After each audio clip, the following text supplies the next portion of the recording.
Teamwork law number 11, the law of the scoreboard.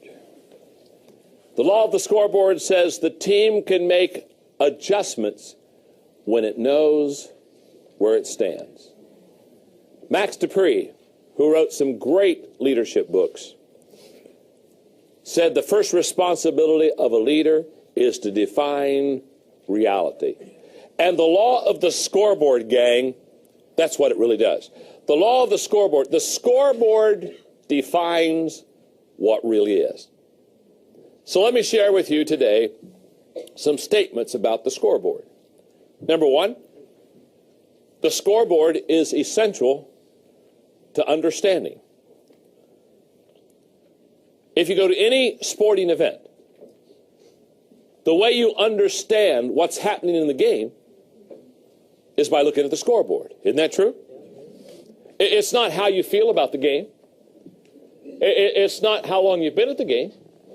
If you really want to know what's happening, you go to the scoreboard. It is absolutely key to understanding. By the way, that's why when you go to an event, a sporting event, that's why the scoreboard is always in a very visible place. Because they realize that the scoreboard must be visible because that's what everybody watches. It's the scoreboard that gives you understanding of how the game is being played, who's winning, who's losing. It just gives you the picture. In fact, the best way I can explain it is this. If you and I went to a sporting event and we came in the second quarter to the event, we wouldn't need to talk to anybody to find out how the game was going. All you have to do is find the scoreboard.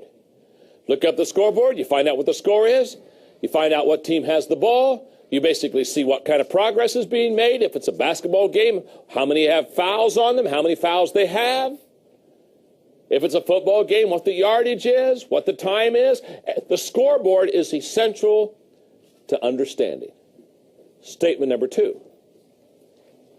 The scoreboard is essential to evaluating. The scoreboard tells you more than the score. It tells you the condition of the game. It tells you, for example, that maybe one team is a point or two ahead, but maybe their star player is only one foul away from getting out of the game. It lets you know the score, but it also helps you to evaluate. It helps the coaches to evaluate decisions that they need to make. By the way, I've always said this, and I believe this.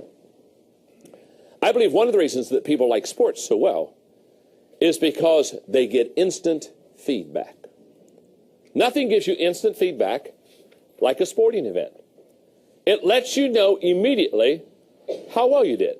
I mean, now, I'm not a bowler. I've done bowling before, but I'm not a bowler. I mean, first of all, when I did bowl, I wasn't a bowler. I mean, I'm just not any good at it. I mean, when my middle name was Gutter, it tells you all what you need to know.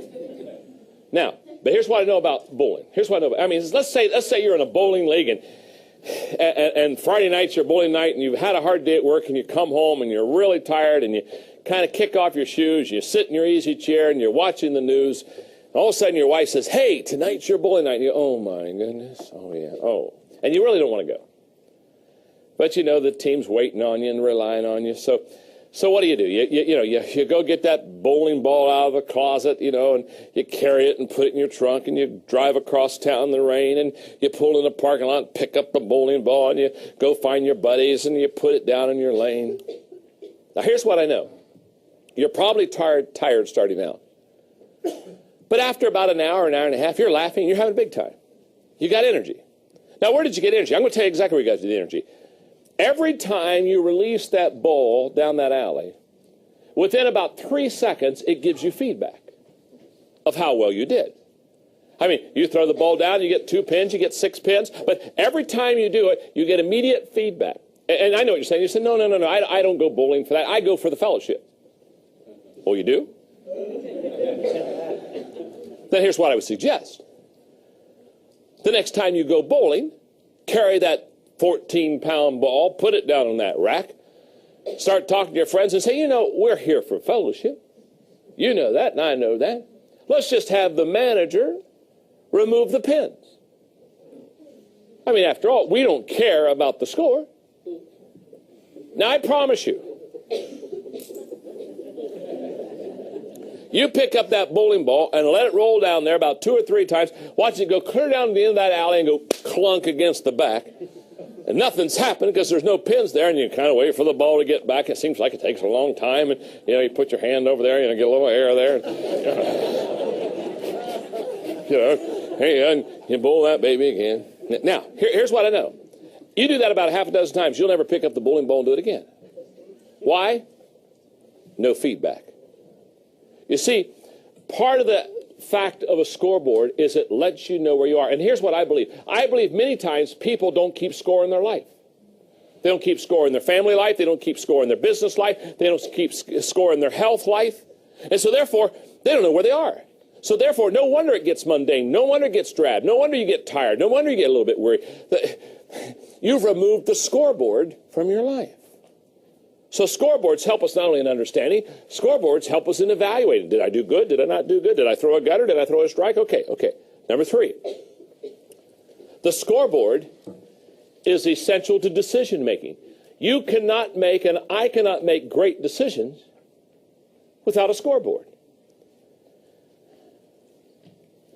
Let me ask you this question. When does a football coach know when to call a pass play?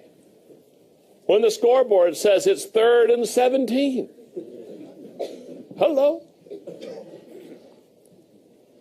When does a manager of a baseball team know when it's time to bring in a relief pitcher? When the bases are loaded. It's in the 8th inning, and the starting pitcher has thrown 160 pitches. He's dying. He needs a healing on his arm. The scoreboard says, hey, you got to change pitchers. When does a basketball coach know when to call a timeout? When all of a sudden the score is not 35-35, but it's 60-35.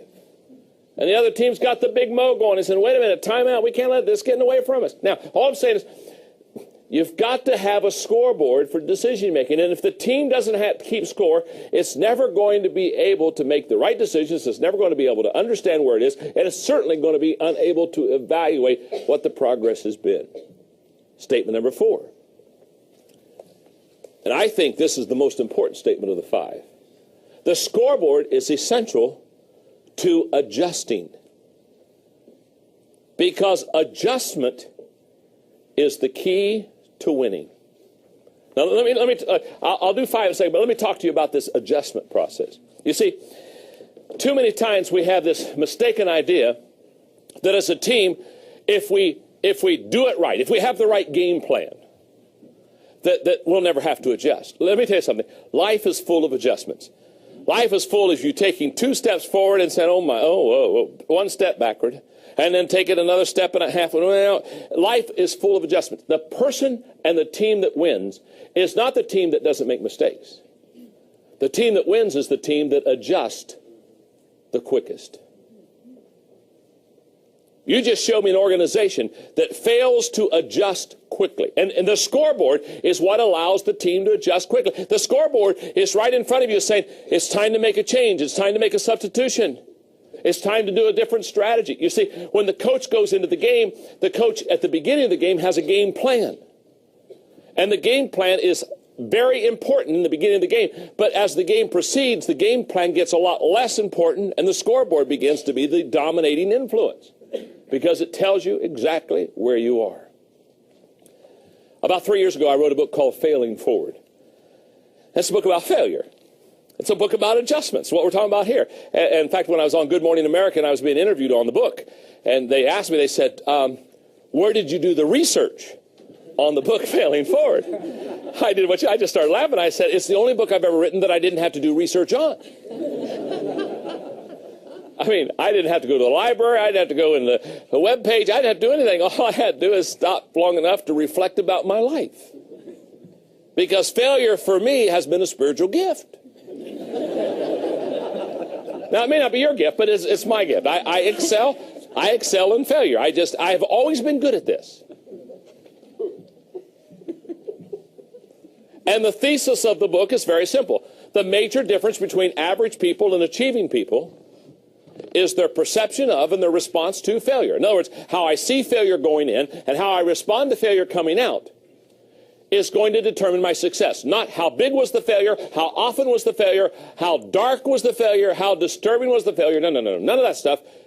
It's my perception of and my response to failure that's going to determine whether I'm going to be able to overcome it, if I'm going to be able to fail forward. Now, very simply, that's a book about adjustments. The whole thesis of the book basically says, you fail, I fail, we all fail. Now, let me take a little poll in the studio. How many of you have failed at least one time today? Sure. Okay. The question is not, are you going to fail? That's not the question. That's why I'm always amazed that people say, well, I don't think I'd try that. I think you might fail. Well, so? What's new? The question is not, are you going to fail? The question is, how quickly do you adjust? The question is not, are you going to fall down? We all fall down. In fact, one of the things I teach is the fact that when you fall, while you're down there, pick something up. I mean, you're already down there, isn't that right? You know, clean the floor. I mean, you don't get down there all the time. Do something worthwhile. You all right? And the reason I say that is because our fear of failure and our embarrassment of failure causes us many times not to learn from our mistakes. We're so desirous for people not to see us make stupid mistakes that we get up as quick as we fall down. We get up as quick as we can. We kind of fasten our jacket. And we say, "Boy, I don't think anybody saw me. I don't think anybody saw me." And everybody in the room says, "Did you see Maxwell fall flat on his face?" Okay, you're going to fall. You're going to fail. The law of the scoreboard says getting behind in a game doesn't make you lose the game. What makes you lose the game is the failure to make changes necessary. See, the scoreboard is saying you're losing because you're not doing something correctly. Now, the quicker I adjust to that, the quicker I see that scoreboard and say, oh my goodness, I have to change, I have to do something different, the quicker I see that and make the adjustments, the more successful I'm going to be. So the law of the scoreboard, what it does is it allows the team to make adjustments quickly. By the way, would it not be an ignorant coach to look at the scoreboard and see that his or her team was losing and basically say, I'm going to ignore the scoreboard? Wouldn't it be, hey, what would you think of a coach that looked up the scoreboard and didn't like what it said and said, because I don't like what it says, I refuse to look at that anymore?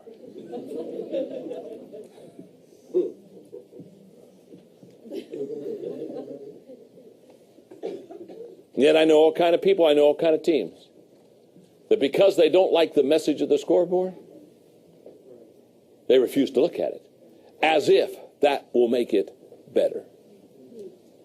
Statement number 5 about the scoreboard. The scoreboard is essential to winning. The scoreboard is essential to winning. It helps you win. Classic example of this. Let me ask you a question. I'll bet some of you will know this. Sports fans will know this. When does a football team score the most points in a game? Last 2 minutes. You're exactly right. The last 2 minutes. The last 2 minutes of the half, the last 2 minutes of the game. You know why that's when a football team scores the most points? Because they realize there's not much time left.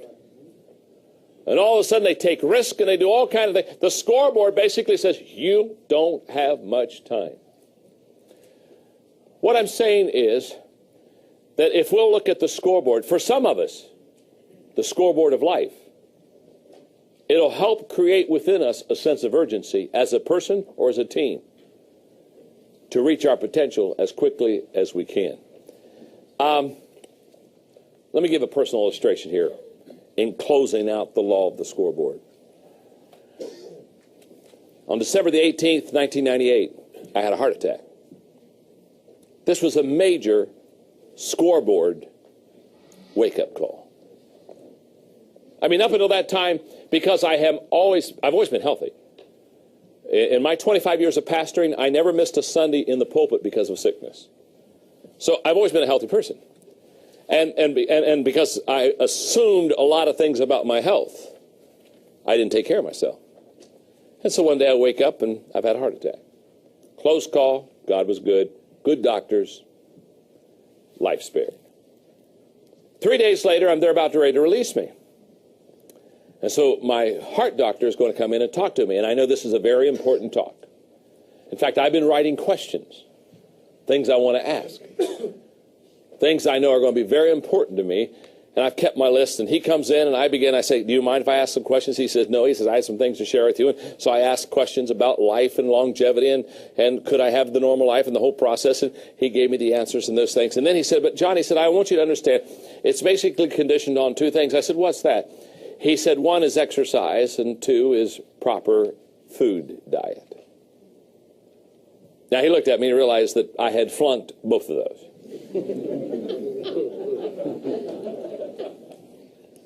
And he said, I want you to go home, and I want you to start exercising every day. Not 5 days a week, 7 days a week. And so, I'm sitting on the edge of bed, and I got my legal pad out there, and I'm writing it down. I have my wife, Margaret, there so she can make sure we catch everything it says, and, exercise every day. And I said, okay. I said, I got that one. I'll do that. When he looks at me, he said, I doubt if you will. So what do you mean? He said, I do this every day with heart patients. I tell them to go home and exercise. And he said, my finding is 80% of them go home and for 6 months they exercise, and then they give it up. So he said, when you tell me you'll exercise every day, he said, I doubt that. He said, your intentions are good, but he said, I doubt if you have the discipline to follow through on that. He said, the second thing is you need to change your eating habits. I said, what do you mean by that? He said, you need to quit eating things like chocolate and peanut butter, and he gave me all this fat stuff. Basically, he took away my food groups.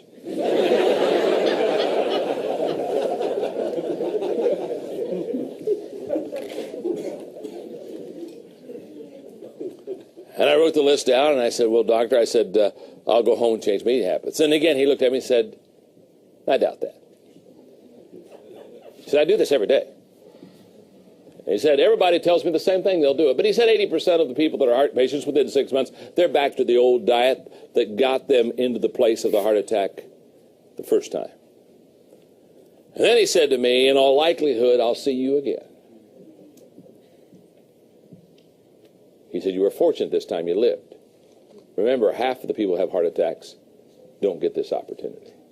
Now, very simply, that was a scoreboard. And I was losing.